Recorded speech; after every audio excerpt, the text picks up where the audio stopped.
Feliz Navidad. Casi.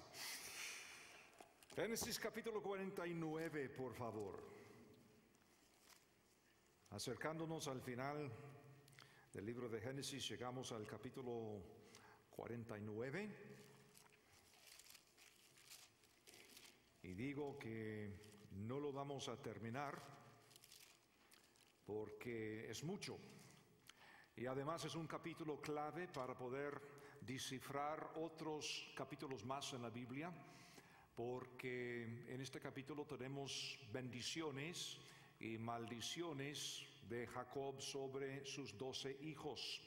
Y por eso es algo importante, porque sin entender este capítulo vamos a quedar confundidos quizá en otros pasajes más, en ambos testamentos, cuando se trata de los judíos entendiendo la historia, por qué pasó esto y no el otro, etc. Históricamente el sentido es evidente. Al morir, Jacob está bendiciendo a sus hijos, algo sumamente importante en esa cultura hasta el día de hoy. Capítulo 49, versículo 1. Y llamó Jacob a sus hijos y dijo: Juntaos y os declararé lo que os ha de acontecer en los días venideros. Juntaos y oíd, hijos de Jacob, y escuchad a vuestro padre Israel. Ahora, hablando bajo la inspiración del Espíritu Santo, Jacob vaticina con precisión el curso de estas 12 tribus de Israel, incluyendo profecías que aún están por cumplirse. Porque, la gran mayoría de lo que Jacob dice ya se ha cumplido en la historia. Sin embargo, como digo, hay ciertas profecías que se cumplieron en la primera venida de Jesucristo y otras pocas profecías que todavía esperan su cumplimiento en su segunda venida. En sentido personal, es necesario analizar estos versículos desde la perspectiva de una evaluación de nuestras propias vidas. ¿Qué tal si merecemos bendición o maldición? Porque la Biblia dice que algún día nosotros también vamos a rendir cuentas ante el tribunal de Cristo. No se trata de la seguridad de nuestra salvación, sino de nuestra mayordomía, de cómo hemos vivido esta vida que el Señor nos ha regalado. Así que ahora Jacob bendice a sus hijos de acuerdo a sus fuertes y sus debilidades también.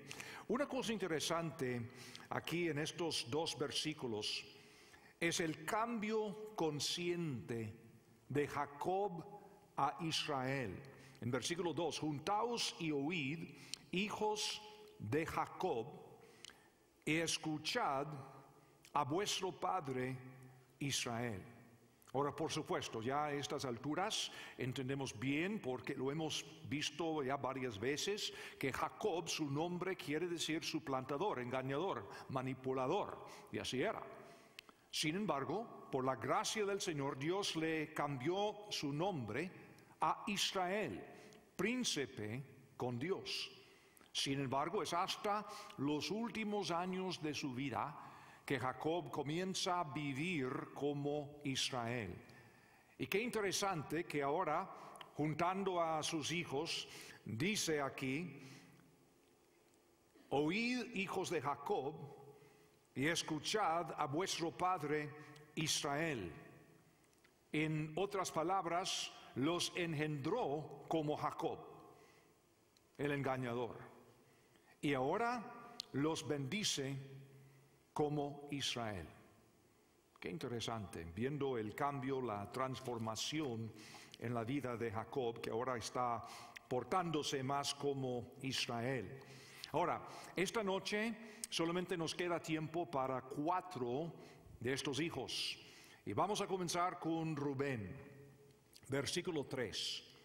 Rubén, tú eres mi primogénito, mi fortaleza y el principio de mi vigor, principal en dignidad, principal en poder, impetuoso como las aguas. No serás el principal, por cuanto subiste al lecho de tu padre. Entonces te embelleciste subiendo a mi estrado. Rubén tiene puntos muy fuertes, tremendos. Es el primogénito, por supuesto, como aquí se dice, y por ello él tenía derecho a la bendición principal. Así es la cultura hasta el día de hoy. El primogénito recibe la mayor bendición. Dice aquí que es la fortaleza de Jacob, es el principio de su vigor, es el principal en dignidad, el principal en poder. Sin embargo, Rubén también tiene debilidades terribles. Como dice Jacob o Israel, es impetuoso como las aguas.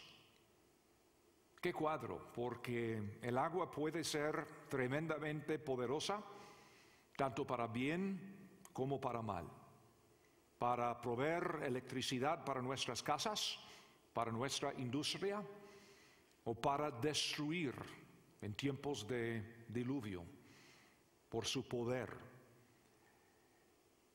Interesante. Rubén tiene esta fuerza, pero le falta la disciplina.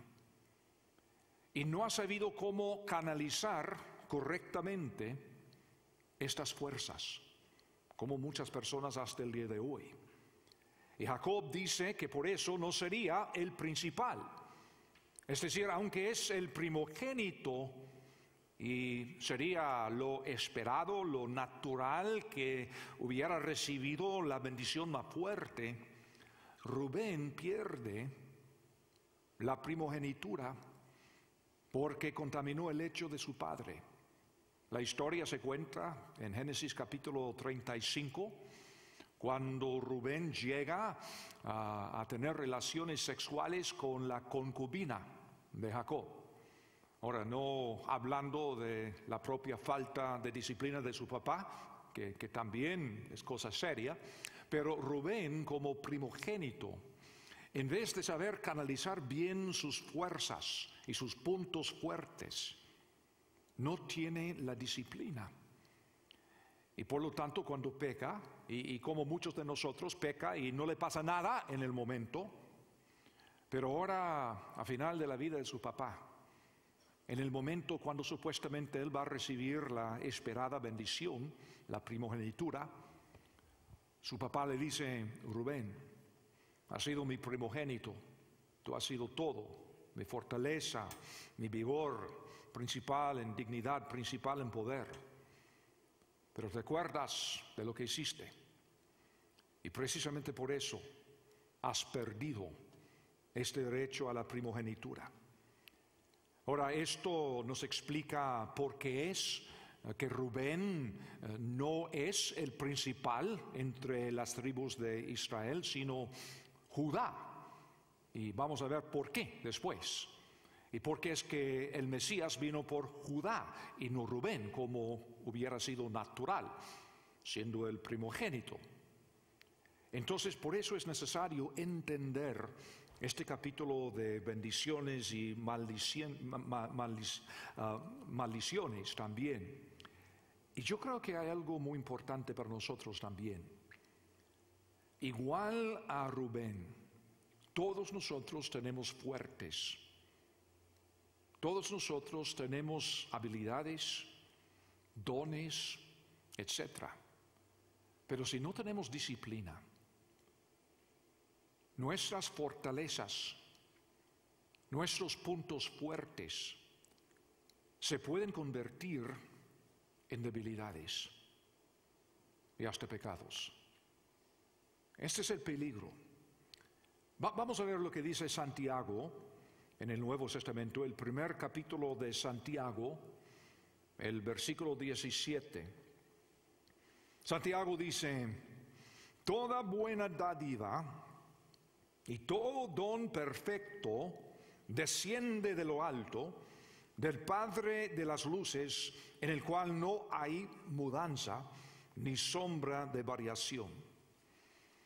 En otras palabras, si tengo algo bueno en mi vida, ¿de dónde viene? De Dios. Si soy inconverso, si soy ateo, si soy rebelde contra Dios y tengo algo bueno, ¿de dónde viene? De Dios. Si niego su existencia, si niego su deidad, si yo maldigo a Dios y tengo algo bueno, ¿de dónde viene? De Él. Toda buena dádiva y todo don perfecto desciende de lo alto, del Padre de las luces, en el cual no hay mudanza ni sombra de variación. Ahora, siguiendo este tema, hay otro pasaje en Romanos capítulo 12, Romanos 12, versículos 3 y 4, cuando Pablo dice: digo pues, por la gracia que me es dada, a cada cual que está entre vosotros, que no tenga más alto concepto de sí que el que debe tener, sino que piense de sí con cordura, conforme a la medida de fe que Dios repartió a cada uno. Porque de la manera que en un cuerpo tenemos muchos miembros, pero no todos los miembros tienen la misma función, así nosotros, siendo muchos, somos un cuerpo en Cristo, y todos miembros los unos de los otros, de manera que, teniendo diferentes dones, según la gracia que nos es dada, si el de profecía, úsese conforme a la medida de la fe. Ahora, un momentito. ¿Qué estamos aprendiendo? Todo que es bueno viene de lo alto, viene de Dios. Y los dones, las capacidades, los talentos que cada uno de nosotros tenemos, es según la gracia de Dios. Y hemos de usarlos conforme a la medida de la fe que hemos recibido. En otras palabras, en vez de confiar en nuestras fuerzas, hemos de confiar en Él. En Proverbios, capítulo 16, versículo 18, antes del quebrantamiento es la soberbia, y antes de la caída, la altivez de espíritu. Y esto para nosotros que somos seguidores de Cristo Jesús también. Cuando nosotros andamos pensando en nuestras fuerzas y pensando en lo que nosotros podemos hacer, pensando en una forma egoísta, cuando nosotros andamos en orgullo, en soberbia, pues cuidado, porque después viene el quebrantamiento. Y es precisamente lo que pasó con Rubén. Rubén perdió algo muy especial. Es difícil para nosotros en el occidente entender a fondo la primogenitura y la bendición de un padre. Ahora, en la cultura latina, por supuesto, la familia significa mucho, y la relación con los padres y las generaciones y muchas buenas tradiciones, etcétera. Pero en el Medio Oriente es algo aún más profundo. Entonces Rubén perdió algo sumamente especial, su primogenitura, por la falta de disciplina que tenía. Y tenía muchos dones, tenía tantas cosas que Dios mismo le había dado, pero sin la disciplina necesaria, perdió su primogenitura. Hay un pasaje en Primera de Corintios capítulo 3, cuando leo el relato de Rubén, pienso en algo que dijo Pablo a los Corintios, Primera de Corintios capítulo 3, versículo 13. Dice: la obra de cada uno será manifiesta, porque el día la declarará, pues por el fuego será revelada.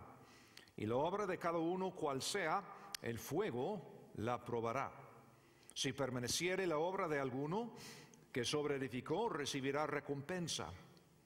Si la obra de alguno se quemare, él sufrirá pérdida, si bien él mismo será salvo, aunque así como por fuego. Aquí no estamos hablando de perder la salvación, la vida eterna, el perdón de pecado, nada que ver. Y aquí estamos hablando de creyentes. Estamos hablando de personas como tú y yo. Y dice que es posible sufrir pérdida. Ahora, no de nuestra salvación, nada que ver, no de la vida eterna, el perdón de pecado, no es eso.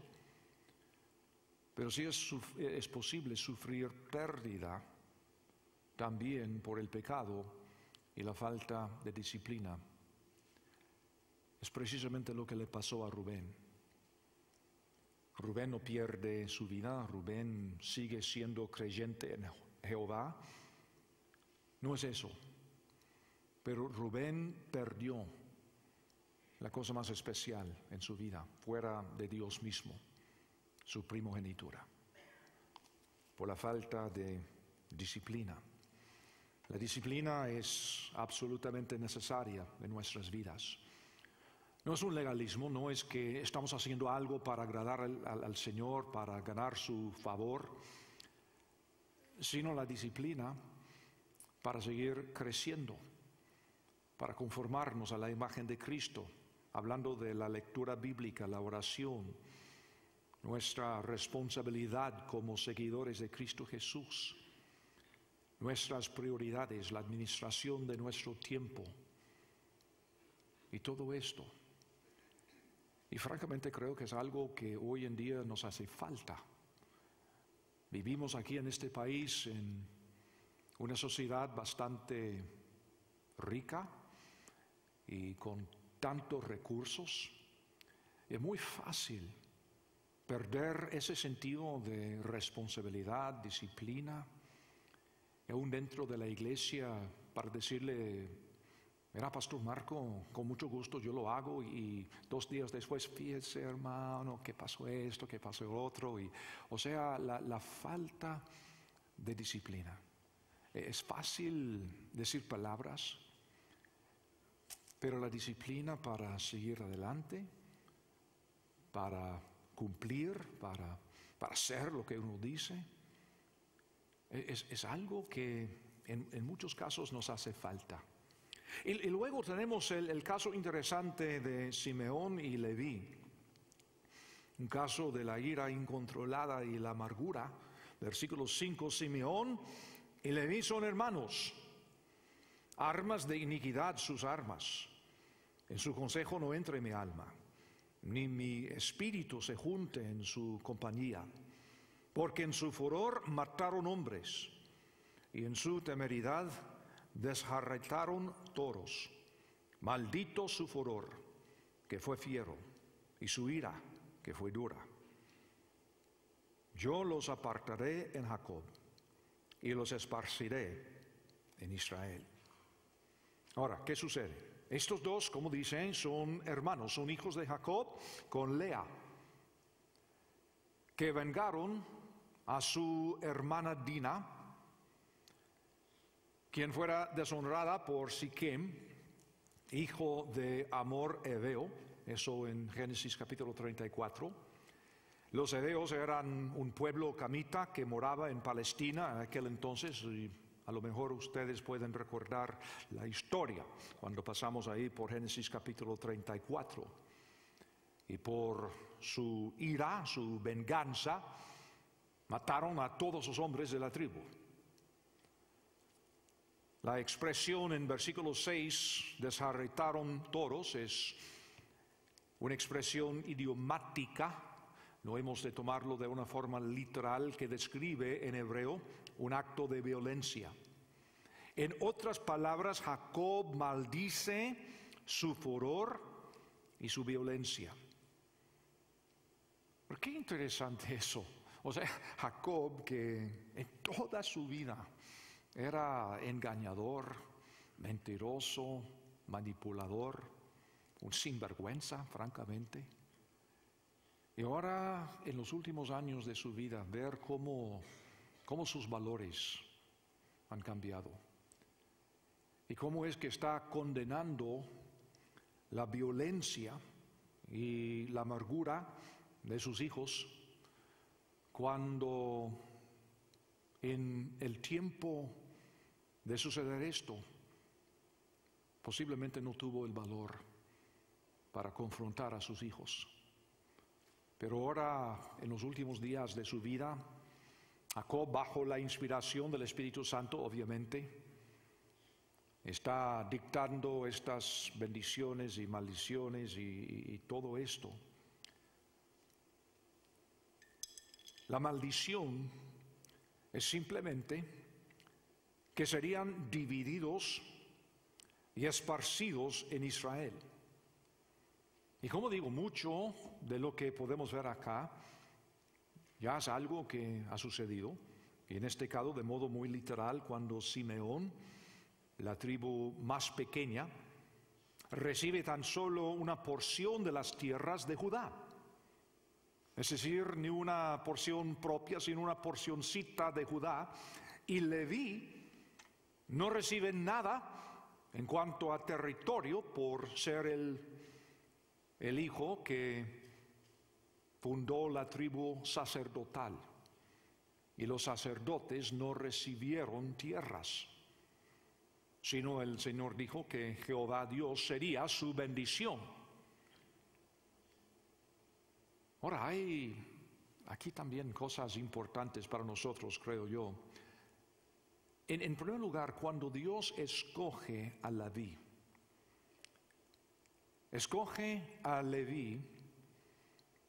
como la tribu sacerdotal, obviamente esto nada tuvo que ver con que tuvieran un gran nivel de espiritualidad. Porque nada. Qué interesante que aquí Leví está recibiendo la maldición de su papá. Y años después Dios dice, bien, para la tribu sacerdotal, Leví, adelante por favor. ¿Quién? ¿Qué tiene de espiritualidad? Nada. Nada. Es por la pura gracia de Dios, la pura elección de Dios, nada que ver. Pero un momentito, ¿quiénes somos nosotros? ¿Qué dice el Nuevo Testamento? Que nosotros como creyentes en Cristo Jesús, que hemos nacido para ser una nación de reyes y sacerdotes. ¿No hemos hablado muchas veces del hecho de que somos sacerdotes neotestamentarios gracias a lo que Cristo hizo en la cruz? Eso de haber llegado a ser sacerdotes, ¿por qué dice sacerdotes? Porque no necesitamos a ningún intermedio para llegar a Dios. Nosotros tenemos acceso directo a Dios. Nosotros tenemos derecho a ofrecer sacrificios sobre el altar celestial. Tenemos altar diferente a los altares de la tierra. Somos sacerdotes, fíjense. Por nuestra espiritualidad, no somos pecadores como cualquiera. Es simplemente debido a la gracia de Dios, por haber depositado nuestra fe en Cristo Jesús y por lo que Él hizo. Nosotros nada que ver.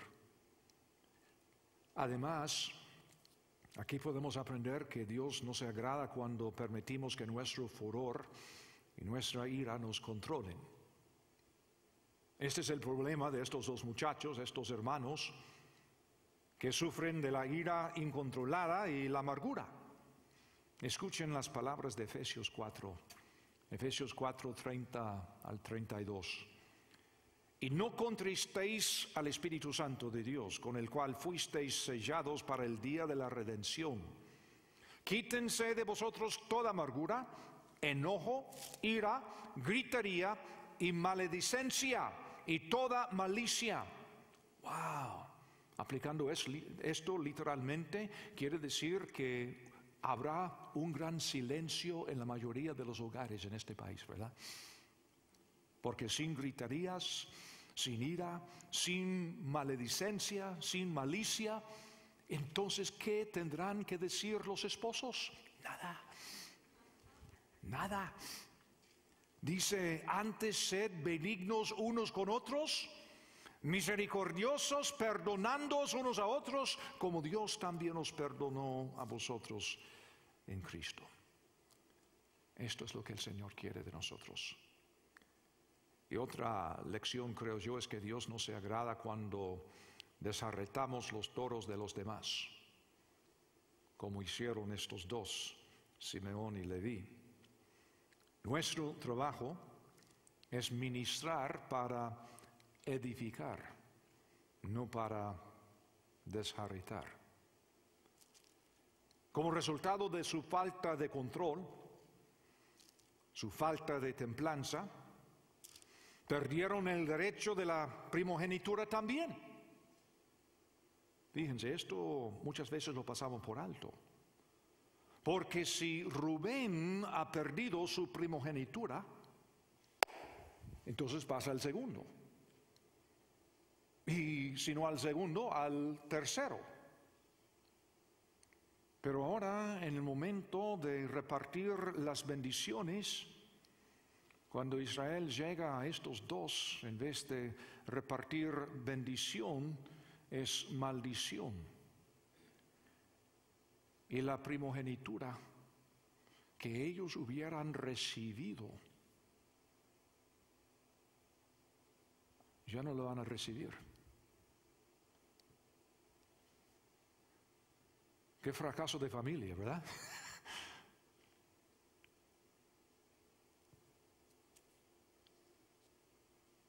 ¿Qué podemos aprender nosotros? En ese mismo pasaje en Efesios 4, en versículos 26 y 27, buen consejo para nosotros. Airaos, pero no pequéis. No se ponga el sol sobre vuestro enojo, ni deis lugar al diablo. ¿Qué pasó con ellos? El opuesto. Guardaban rencor, guardaban amargura en sus corazones. Y como resultado, el diablo, aprovechando, les motivó a matar a un buen grupo de personas en su enojo, trayendo vergüenza sobre la casa de su papá. Otro factor que muchas veces nosotros no entendemos en esta cultura. Porque en esa cultura de los tiempos bíblicos, eso de honor y vergüenza es todo. Entonces estos dos muchachos, por lo que hicieron, en vez de traer honor sobre la casa de su papá, trajeron vergüenza. Y por eso no van a recibir la primogenitura. ¿Qué dice Pablo? Nosotros, airaos, pero no pequéis. Nos vamos a enojar. Claro, el enojo es como una indicación de algún problema. El enojo en sí no tiene que ser problema si no permitimos que el sol se ponga sobre vuestro enojo, es decir, averiguar cuál es la causa, de dónde viene el enojo, qué puedo hacer bíblicamente para controlar el enojo, para eliminar la raíz, la fuente del enojo. Y si no lo hago, entonces doy lugar al diablo, o al menos a mi carne. El resultado va a ser triste. Y por fin tenemos el caso de Judá. Hasta aquí vamos a llegar esta noche en versículo 8. Dice Judá: te alabarán tus hermanos, tu mano en la cerviz de tus enemigos, los hijos de tu padre se inclinarán a ti, cachorro de león Judá. De la presa subiste, hijo mío.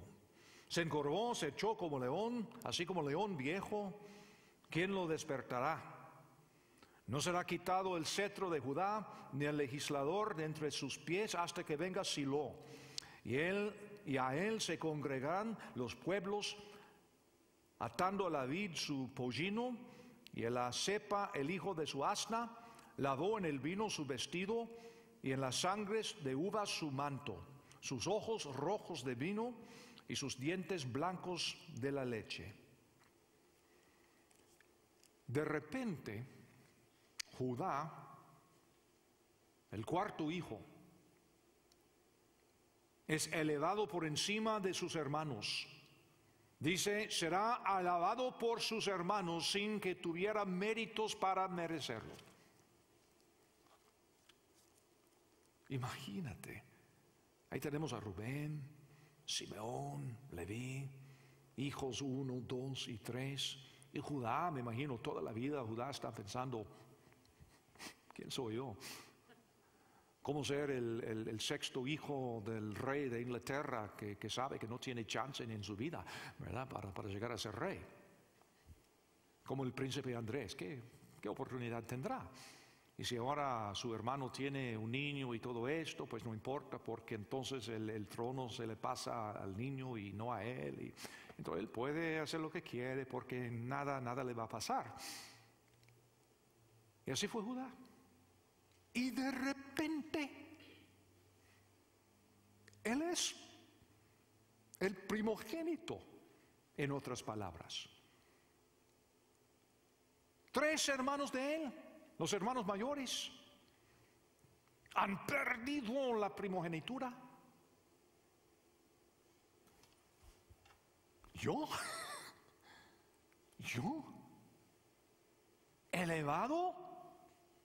¿Elevado yo? Increíble. Ahora, Judá ha tenido pecados graves también, ¿no es cierto? Génesis capítulo 38. ¿Alguien recuerda lo que pasó? Traiciona a su nuera y luego, creyendo que era una prostituta, tiene gemelos con ella, uno de los cuales es parte del linaje del Mesías, Paris. A pesar de su pecado, Judá fue uno de los que salió al frente para impedir que sus hermanos mataran a José. Evidentemente Dios dijo, este muchacho tiene algo. Este muchacho tiene algo. Porque él salió al frente, salvando la vida a José cuando sus hermanos quieren matarlo. Y entonces, a pesar de su propio pecado, él recibe la primogenitura. Él llega a ser el fundador de la tribu del Mesías. Por eso muchas veces cuando estudiamos la Biblia y uno ve que Rubén es el primogénito y dice, ¿y Judá? ¿Por qué? ¿Por qué vino el Señor de Judá? Por esto, por lo que estamos viendo acá. Estamos celebrando la Navidad, la venida de nuestro Señor de la tribu de Judá, que no era el primogénito, pero sí lo era, a causa del pecado de sus hermanos, a pesar de su pecado. Dice Israel, Judá, te alabarán tus hermanos. Ahora, qué interesante, esto sí es un juego de palabras en hebreo, puesto que el nombre Judá en sí significa alabanza. Así quiere decir el nombre. Judá, te alabarán tus hermanos. Es decir, alabanza, te alabarán tus hermanos, literalmente. Y se cumple, literalmente. En algunos lugares, como por ejemplo el primer libro de los Reyes, capítulo 1, cuando Salomón es alabado en su coronación por todas las tribus de Israel. Lo alaban, hijo de Judá. Dice además, tu mano en la cerviz de tus enemigos. Eso también se ha cumplido literalmente, como por ejemplo, segundo de Samuel, capítulo 8, cuando David subyuga a sus enemigos. Además dice, los hijos de tu padre se inclinarán a ti. Otro ejemplo, segundo de Samuel, capítulo 9, cuando David es reverenciado por sus hermanos. Y también en el sentido de que hoy en día, cuando hablamos de los judíos, ¿cuál es el nombre del pueblo? judíos, no, hebreos literalmente, pero a través de los años hemos llegado a hablar de los hebreos como judíos, que es una forma de Judá. ¿Por qué? Porque Judá llegó a ser la tribu más grande y la tribu que quedó en el sur después del cautiverio de las 10 tribus en el norte. Entonces hablaban de los de Judá, los judíos. Y hasta el día de hoy hablamos de los judíos, no importando la tribu, los judíos, precisamente como profetizó Israel. Qué interesante que a pesar de todo lo que hizo, Judá llega a ser el padre, en cierto sentido, de nuestro Señor Jesucristo. Como en el caso de nosotros, a pesar de nuestro pecado, nosotros tenemos el privilegio de conformarnos a la imagen de Él. ¡Qué bendición! En versículo 9, Israel usa la figura del león.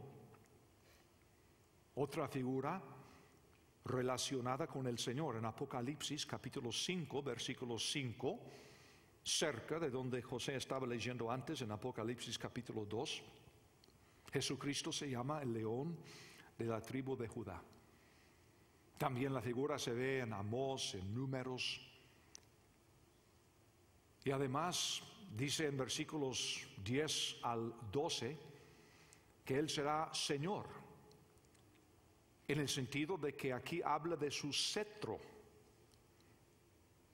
No será quitado el cetro de Judá, o sea, el símbolo del reino. En Números, capítulo 24, versículo 17, otra profecía famosa, esta vez la profecía de Balaam sobre Israel. Lo veré, mas no ahora, lo miraré, mas no de cerca. Saldrá estrella de Jacob y se levantará cetro de Israel y herirá las sienes de Moab y destruirá a todos los hijos de Set. Ahora decimos que esta profecía se cumplió en la venida de nuestro Señor Jesús. Vino con su cetro. Lo mismo podemos ver en Apocalipsis también en capítulo 12, el versículo 5. Y ella dio a luz un hijo varón que regirá con vara de hierro, con cetro, a todas las naciones. En capítulo 19 del mismo, versículo 15. De su boca sale una espada aguda para herir con ella a las naciones, y él las regirá con vara de hierro, con su cetro. Eso también se llevó a cabo. Él es el legislador, el que nos da su verdad. Y otro nombre muy interesante, en lo que vemos aquí también en versículo 10, hasta que venga Silo. Silo. Literalmente en hebreo, el que trae la paz, traidor de paz, es un hombre. En el libro de Miqueas, vamos muchas veces a este libro de Miqueas en el tiempo de la Navidad en que estamos, porque dice en capítulo 5, versículo 2, pero tú, Belén, Efrata pequeña para estar entre las familias de Judá, de ti me saldrá el que será Señor en Israel, y sus salidas son desde el principio, desde los días de la eternidad. Profecía que nos dice que el Señor Jesús, el Mesías, nacería en Belén. ¿Y cómo es que Dios trastornó el mundo entero para llevar a cabo esta profecía? Pero en el mismo capítulo, hablando de este mismo hombre, dice en versículo 5, y este será nuestra paz. Este que nacerá en Belén será nuestra paz, traidor de paz. Pablo Siguiendo el mismo hilo en Efesios capítulo 5, o digo Efesios capítulo 2. Efesios capítulo 2, versículo 14, escribió Pablo hablando de Jesús, porque Él es nuestra paz, que de ambos pueblos hizo uno, derribando la pared intermedia de separación. Él es nuestra paz. Hebreos 7 dice lo mismo.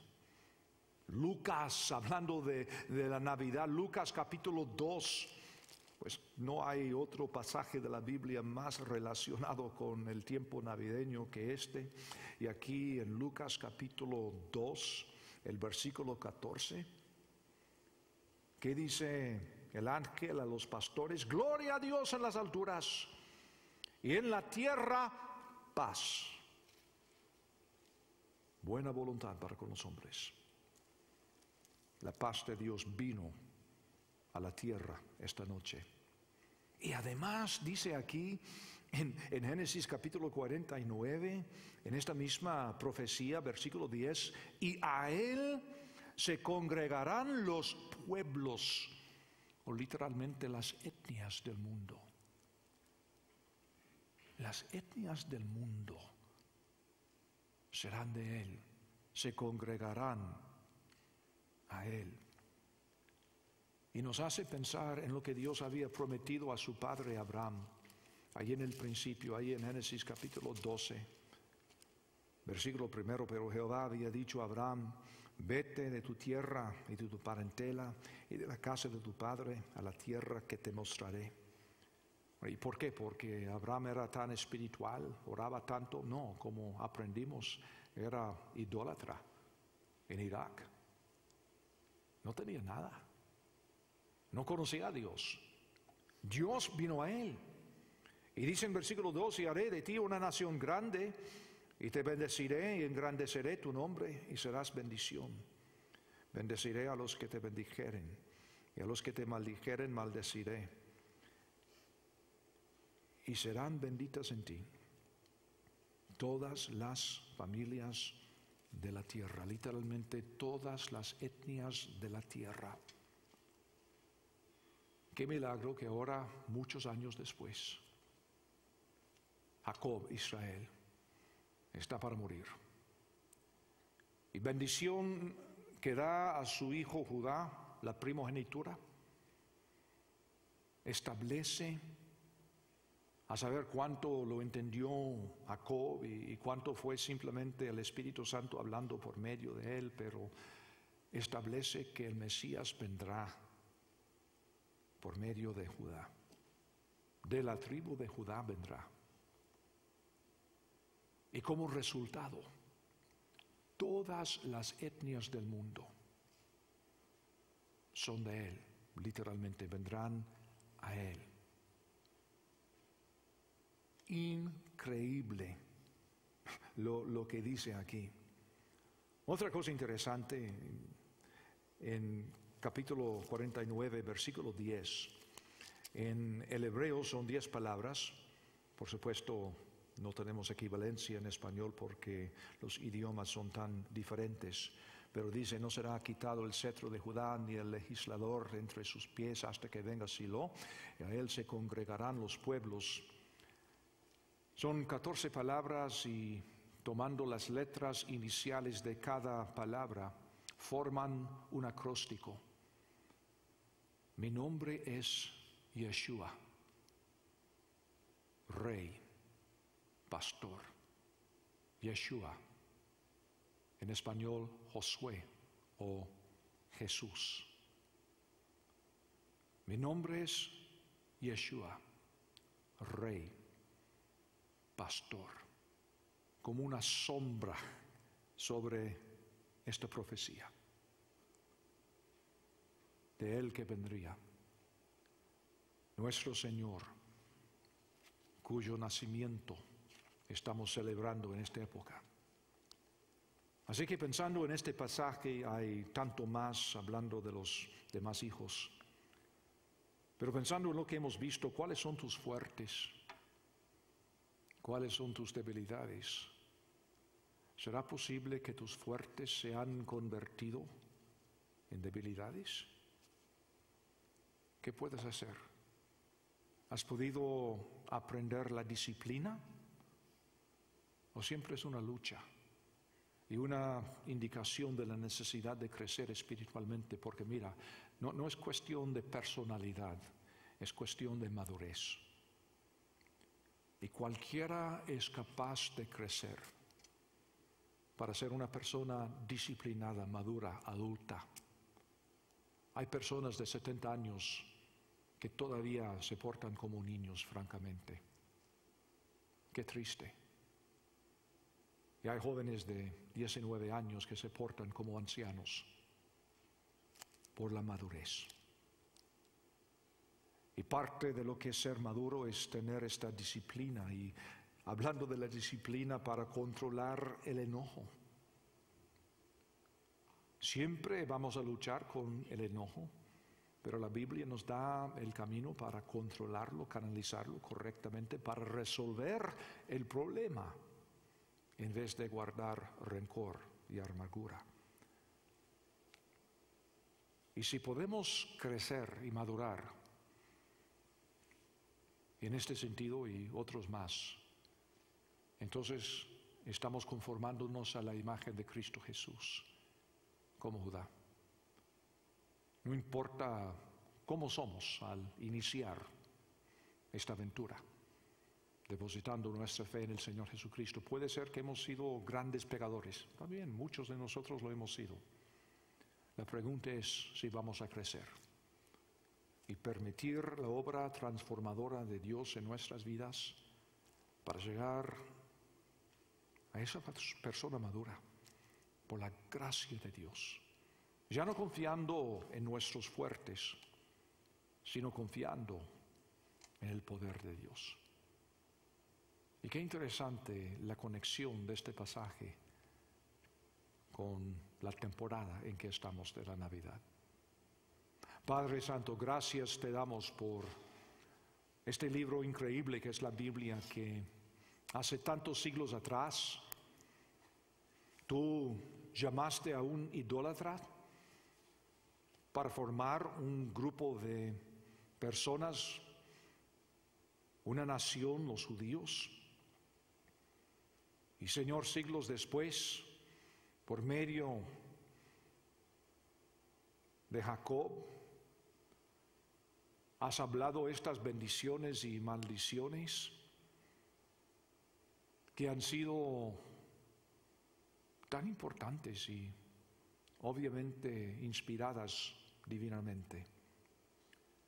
Señor, que podamos aprender de los ejemplos, los modelos, los patrones que hemos visto en estos 4 hombres,